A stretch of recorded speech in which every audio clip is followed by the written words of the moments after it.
मौसम जैसा भी हो, पुलिस एहलकारों को खुले आसमान तले सिक्योरिटी की जिम्मेदारियां अदा करना ही पड़ती हैं। लेकिन माह सियाम में मौसम की शिद्दत रावलपिंडी पुलिस के लिए इस वक्त कड़ा इम्तिहान बन जाती है। पुलिस एहलकार कहते हैं कि ड्यूटी के दौरान लोगों का हर तरह का रवैया बर्दाश्त करना पड़ता है। कुछ अवाम ऐसी है जो मतलब गाड़ियों में बैठे होते हैं, AC वगैरह लगा होता है तो चेक करते हैं। कईयों का रिएक्ट हमारे साथ अच्छा नहीं भी होता, लेकिन फिर ड्यूटी इज़ ड्यूटी।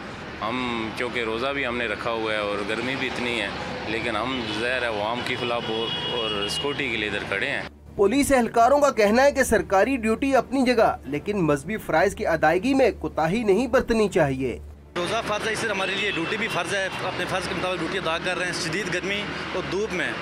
और अवाम गुस्सा भी करती है, अवाम तंग भी होती है, मगर हमें अवाम को तंग करने के लिए नहीं खड़े, बल्कि अवाम को सिक्योरिटी प्रोवाइड करने के लिए।